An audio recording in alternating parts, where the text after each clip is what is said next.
All right, breakups are rough, but getting your confidence and maybe even her back starts here. This video anthology of my most popular Get Your Ex Back series is your roadmap to reclaiming control after she walks away. In the first video, we're going to dive into how to make her regret leaving you. It's about much more than just going silent.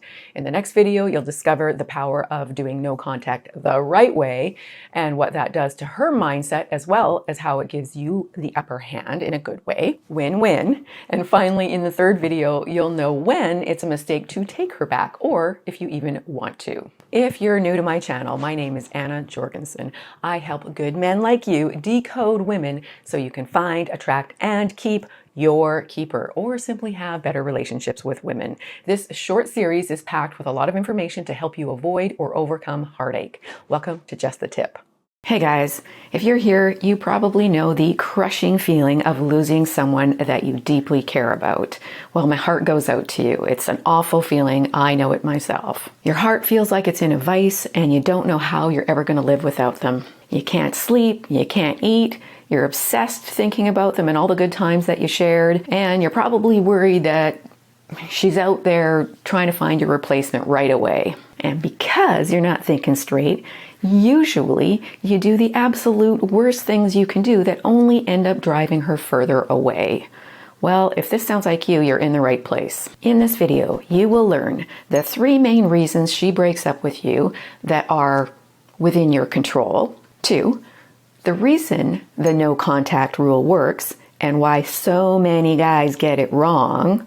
3, the biggest critical mistake most guys make trying to get their ex back. And number 4, the only message you should send, but you should send it during no contact, which will actually completely shift her feelings and change the power dynamic.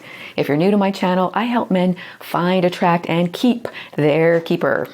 Okay, let's jump right in. So, first of all, the main reasons, the 3 reasons she will leave you that are within your control. 1, you smothered her. If you were acting needy, desperate, clingy, controlling, or jealous, then you ultimately pushed her away by smothering her. On the opposite end of the scale, the other reason, number 2, is you were too aloof. So maybe you never did open up, you were closed and you were emotionally unavailable, or you never were able to connect in an intimate way. Or maybe you started off being connected and eventually you slacked and started taking her for granted. This is something that usually happens in longer term relationships. And then number 3 is you really did mess up in a big way. Either you lied about something significant, either an addiction or an STI or some kind of serious money troubles, or you cheated. Yeah. So the good news is, don't despair, because these are things that you can take responsibility for and therefore you can change. If she's broken up with you because of something you've done or neglected to do that she needed, well, that's fixable. Now, here you're asking, okay, well, what do I do, Anna? All right, well, the next part is going to feel very counterintuitive, but you have to remember that if you always do what you've always done, you'll always get what you always got. So, the first step to getting her back and making her regret leaving you is the no contact rule. If she left you because of one of the 3 things I mentioned, or something that you did that was fairly significant, the no contact rule, the no contact time period, allows her the time to romanticize about the good parts of your relationship without having to keep you at bay. So you must stop initiating contact with her, with one exception, and I'll share that with you in a minute. But in the meantime, no texting, no phone calls, no instant messaging, no social media messaging, no cyber stalking, no smoke signals, nada. Even if you messed up big time. And this brings us to the biggest mistake most men make when trying to get their ex back when she's broken up with him.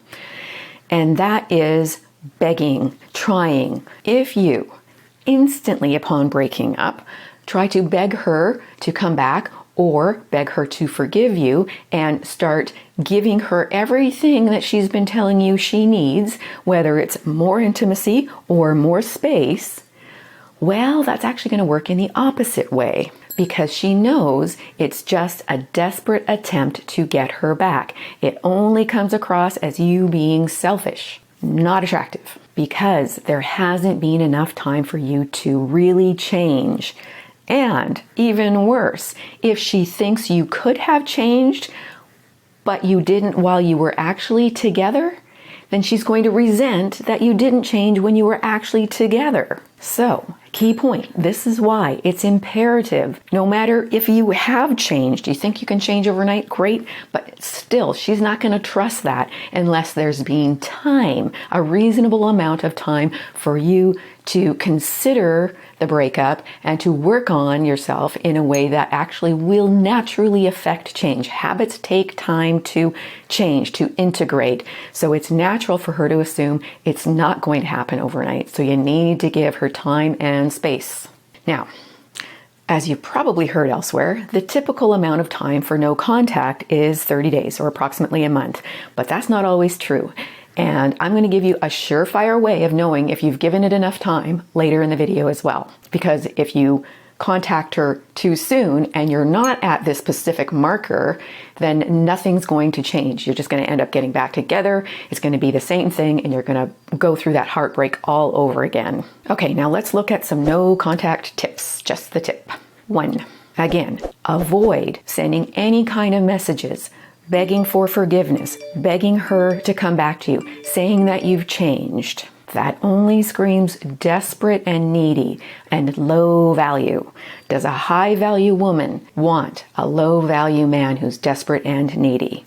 No, of course not. It also screams I, me, which is selfish. You don't want her back so she can be happy. You want her back so you can be happy. 2. At the same time, don't send mean messages. No one wins when playing the blame game. If it's you did this, and it's your fault, well, that's not going to work either. That's no incentive for her to come back. Especially, remember, if this is something you did that drove her away. Emotionally healthy women don't go back to men who only point the finger and blame without accepting any responsibility for their part in the breakup. Now remember to stick with me to the end because I'm going to share with you the one thing you should message her with and when it might take longer than 30 days before you should message her again. Number 3, don't check in with her on social media or mention her to mutual friends. What? I know.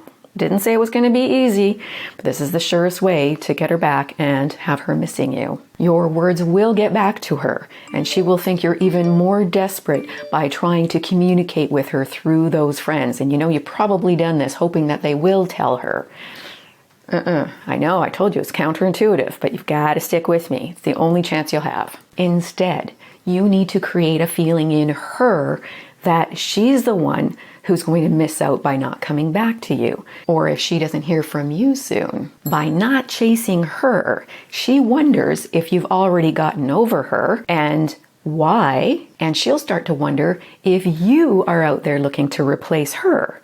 Then she'll have the opportunity to start pondering if she's done something wrong in the relationship. She'll question herself. Now, during this time, it's critical to act like you're over her, even if you're not. But, key point, this does not mean acting bitter. If you act bitter or resentful, it actually sends the opposite message. It says she's still affecting you and you're not over her. The best way to get over feeling desperate and lonely or bitter and resentful is to focus on fixing the things that are not right in your life. So whether you slacked off in some area during the relationship, or maybe there's an area you've always slacked and you should actually focus on it.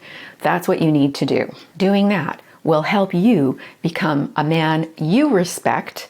And, key point, as I've said in many videos, women mirror your feelings about you. Now, what about the only time to initiate contact during no contact? Okay, The sooner you can get to this message, the better. Now, if you've already sent a bunch of sappy messages, that's okay. Don't worry about it. You can't stop that. But here's what you can say next. But make sure you've given at least a few days of not contacting her, or it'll just seem like another desperate attempt. So if you've at least had a few days of no contact, then here's what you're going to do. You're going to reach out to her either by phone or text, however you normally communicate. And you're going to say something like this. I understand how I messed up. I apologize. And I agree we need time apart. What? I know, exactly. Wait a minute. She's thinking, I broke up with you and now you want time apart? What does that do?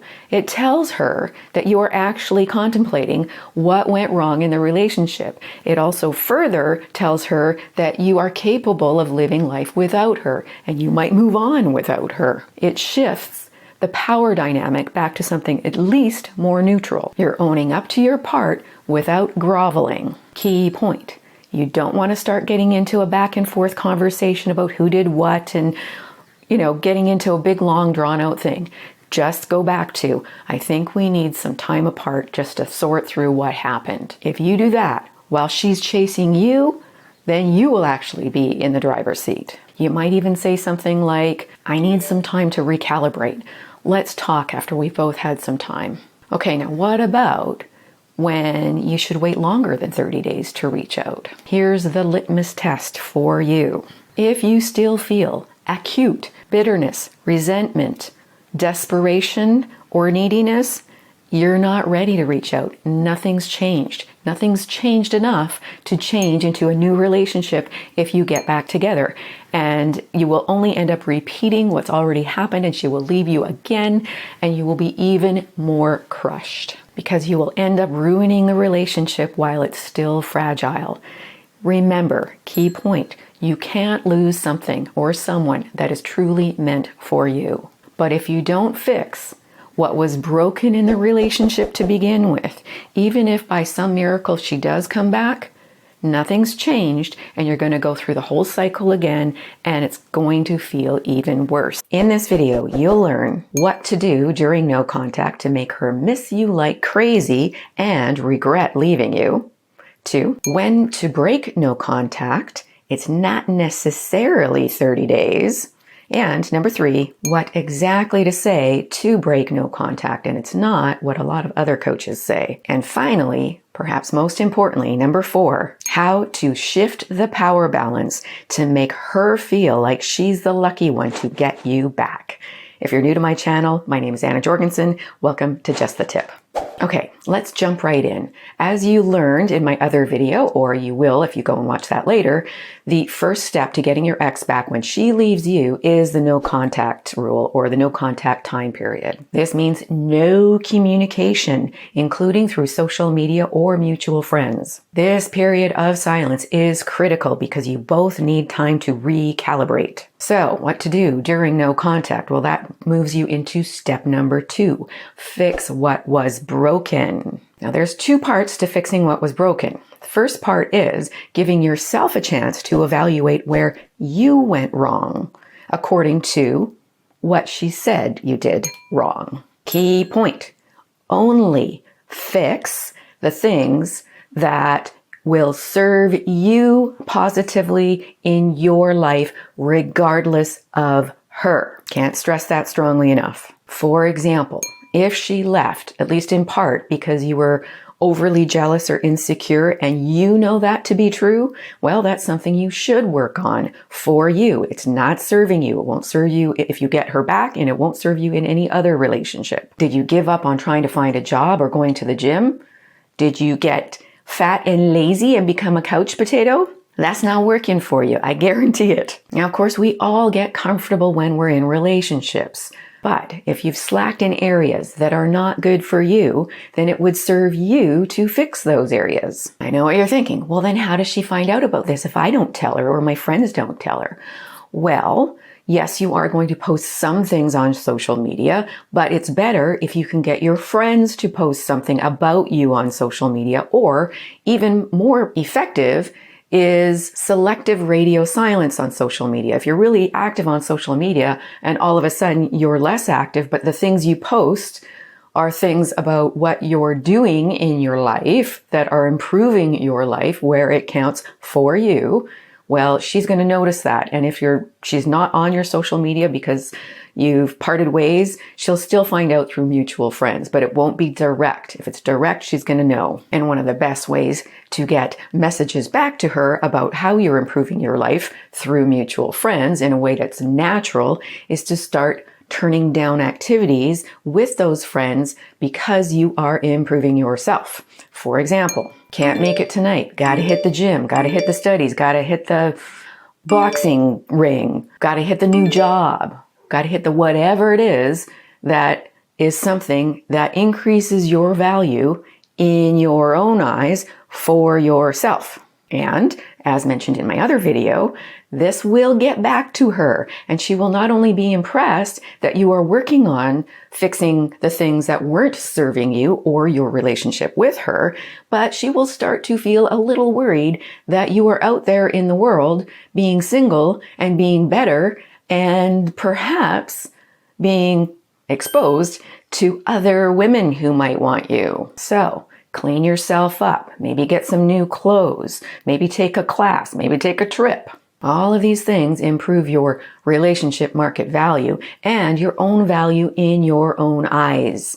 The most important. You need to respect yourself before anyone else can. No one's going to respect you more than you can respect yourself. And women mirror your feelings about you. Now let's look at the second part of fixing what was broken. Now this part might surprise you, but it's very powerful. Respecting yourself means having your own standards. This is when you're going to evaluate everything in the relationship she did that you don't like. That's right. Now you're going to start developing your own standards, and guaranteed she didn't meet some of them.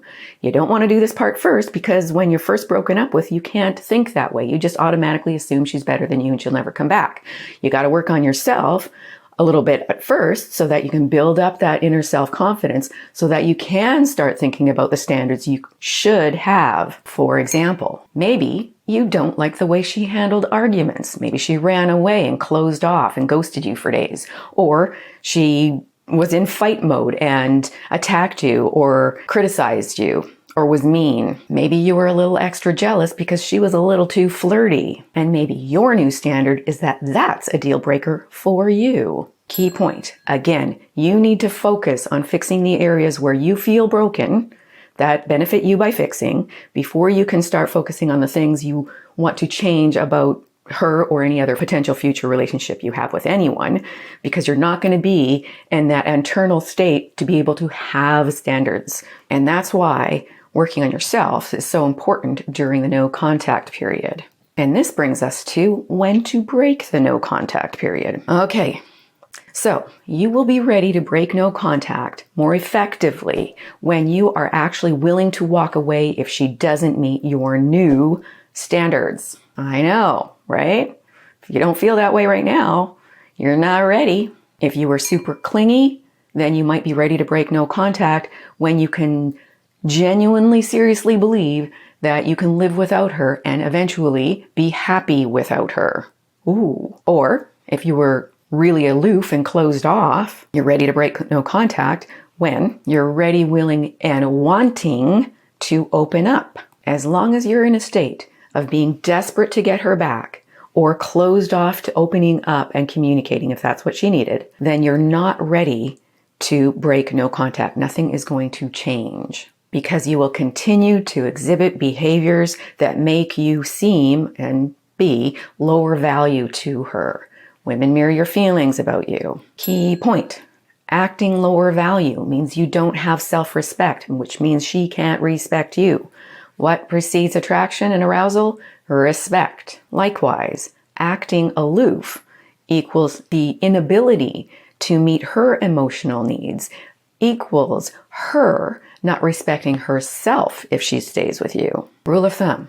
You are ready to break no contact when you are ready to start a brand new relationship with her. That includes 1. Standards and expectations. 2. Boundaries. 3, consequences. The more you focus on fixing your life where it's broken, the faster you'll get to this point. But here's some statistics on studies on creating new habits. It takes anywhere from 21 to 256 days to create a new habit. I know. The more consistent you are with your new behaviors, the faster those new patterns will integrate and you'll form new neurological connections that ingrain them. Key point. When you've come to a place where you have fixed the things that are broken for you, and you're in a place where you have standards and boundaries and know what consequences are going to be in line if those standards are not met or those boundaries are infringed upon, you're now in a place of empowerment. And this is when a power shift automatically starts happening. She starts to feel like she'll be the lucky one if she can get you back.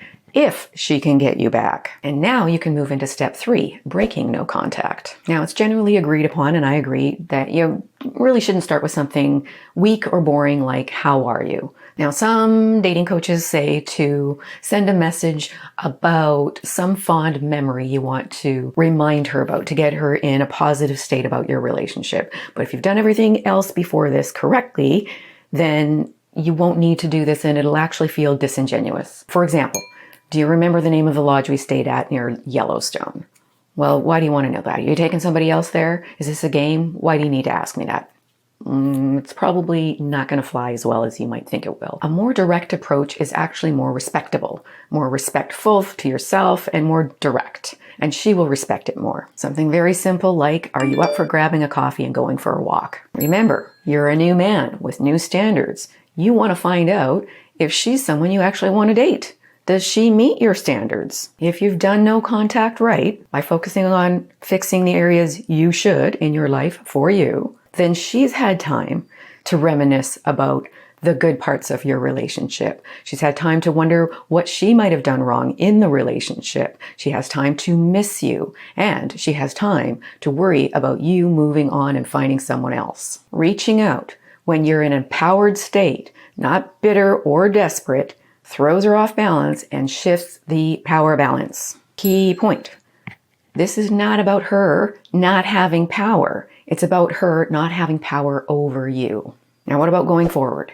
Well, now that you're back in a place of empowerment, or maybe for the first time ever, you want to pace yourself and you want to tell her, because if she agrees to go for a walk with you, then there's some interest in potentially getting back together, right? And you want to tell her that for your relationship to work, you both must be willing to start over fresh and find out if both of your standards, expectations, boundaries are actually compatible. If she's an emotionally healthy woman, she will instantly respect and desire you more. But keep in mind, it will take time for her to trust the changes in you have actually taken root and are genuine. Now, while there's no room for groveling at this stage, there is room for a masculine apology. Don't simp your sorry. There's a video I'll put at the end for how to do that. But it's okay to apologize for where you went wrong. Just like you want her to take accountability where she went wrong, you must do the same. But she needs to feel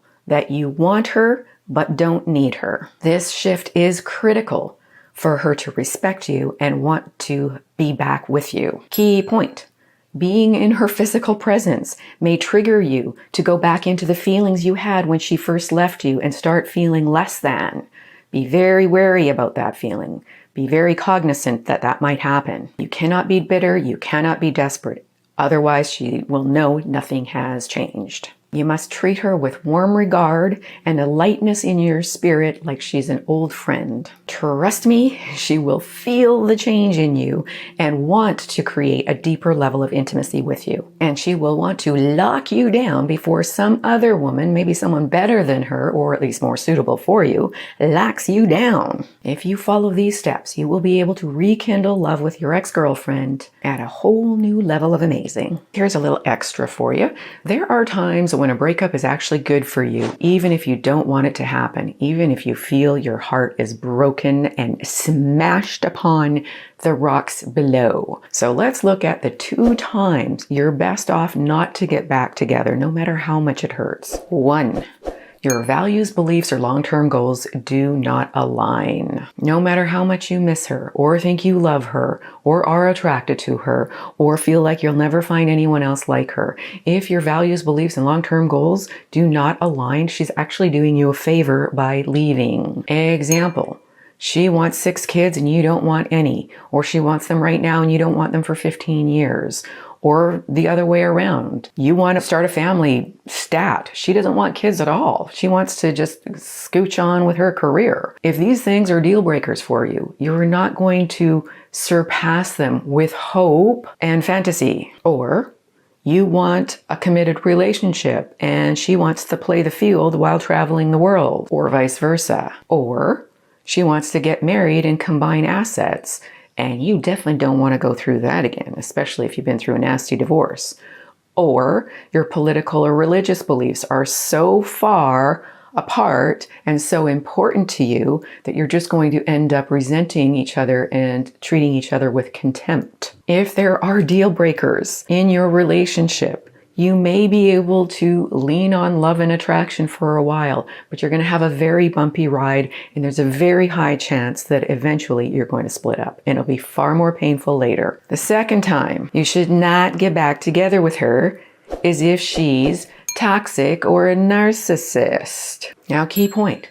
Not all women are narcissists, but yes, there are a lot of emotionally damaged women out there who actually display the behaviors of a narcissist. Either way, it's a major red flag. We are all a little broken, but you cannot fix her. If you go for damsels in distress, your life is going to be a living hell. Just look at some of the comments under this video. If she treats you horribly, no matter what you do, you need to actually take some time and figure out why you went for someone who would treat you so poorly, or why you would stay with someone who would treat you so poorly. Now, I can acknowledge that a lot of men who actually haven't experienced a relationship with a true narcissist or someone who's really emotionally damaged don't understand how intoxicating they can be. They're intoxicating because they're highly manipulative. They know exactly how to chip away at your self-esteem so you don't believe you deserve anything better. They can turn things around to make you think that it's actually your fault when it really isn't. If she does you the favor of breaking up with you, take the time to work on why you would go for someone or stay with someone like that. And you'll probably also want to watch my videos on narcissists and emotionally damaged women, because not all the signs are super obvious. You want to fix the areas of your life that need it most and don't know where to start, well, then you want to get my Wake Up to Love program, because it will give you a step-by-step guide specifically for your life on where you need to start that will make the most improvement for you. Never mind her. It's not only a good distraction for you while you're in the no contact time frame and missing her dreadfully, but it will help you become her tree of shade and mountain of strength, aka her ideal man. Did you have some aha moments? I hope so. If after all that you still think you want your ex back, whether forever or simply to give the relationship a real chance, the absolute best thing you can do is get my Wake Up to Love program and do the work. I'm so confident it will help you that you get access to the whole program for up to 2 months. And if you don't like it for any reason, you can get a full refund. So do yourself a favor and get my program today. There's no better time to start than today. You won't regret it. You are worth the love you seek. I believe in you. God bless.